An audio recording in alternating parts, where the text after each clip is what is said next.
आप देख रहे हैं लाइव इंडिया हर पल। नमस्कार, आप देख रहे हैं लाइव इंडिया हर पल। मैं हूं आपके साथ रेखा मिश्रा। अमेरिकी राष्ट्रपति डोनाल्ड ट्रंप ने गुरुवार को व्हाइट हाउस से लास वेगास जाते समय मीडिया से बातचीत की। ट्रंप ने संकेत दिया कि अगर अमेरिका और ईरान के बीच शांति समझौता फाइनल हो जाता है तो वे पाकिस्तान की यात्रा कर सकते हैं। उन्होंने कहा कि अगर इस्लामाबाद में डील साइन होती है तो मैं वहां जा सकता हूं। वे चाहते हैं कि मैं आऊं।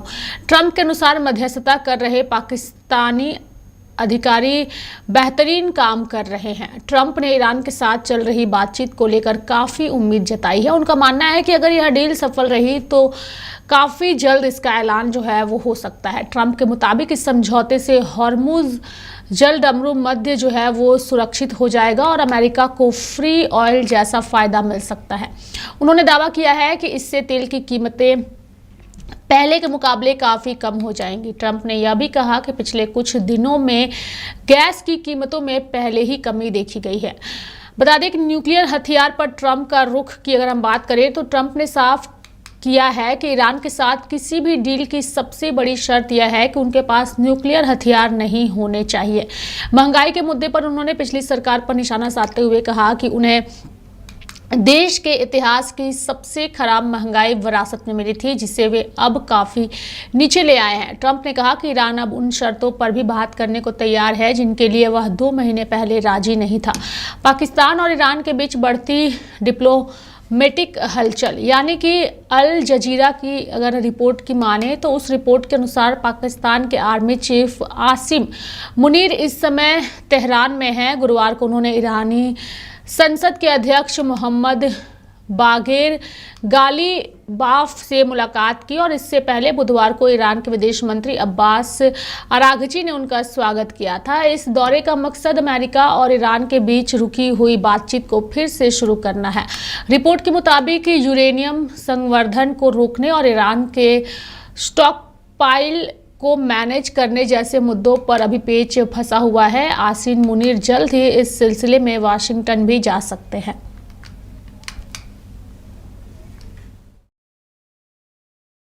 And I said, we were in there for 2 months. And you know what? We're going to have victory very shortly. This is not...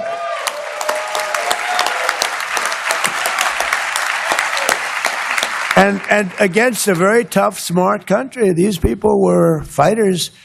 And, I don't want to claim it before the fact, but they have no Navy left. 158 ships at the bottom of the sea. 158, think of it. 158. I got angry. I said, why didn't you save them? We could have used them, They would rather shoot them than save them. I said, what the hell? It's only money. But some of them were good. They had one named the Soleimani. You know what the Soleimani? We took him out.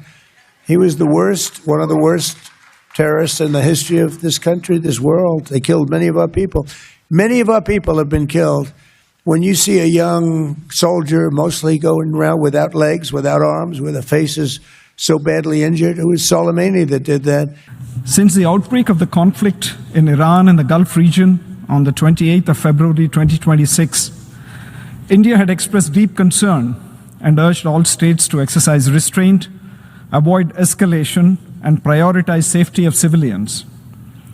We have urged all states to promote dialogue and diplomacy and de-escalation of tensions, and to purposefully address underlying issues.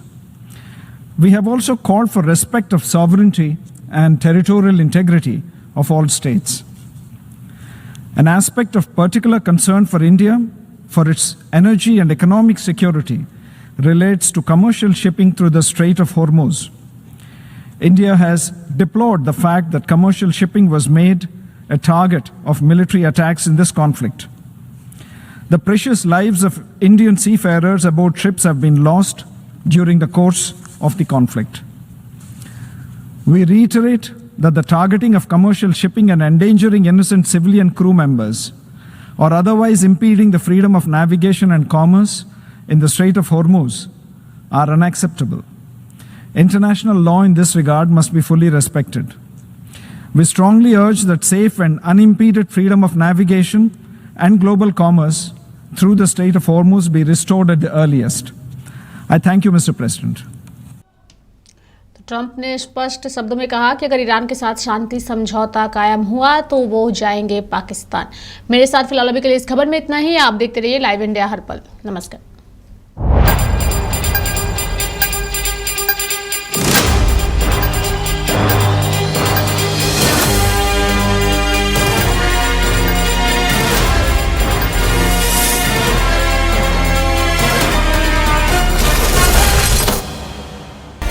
आप देख रहे हैं live India हर पल।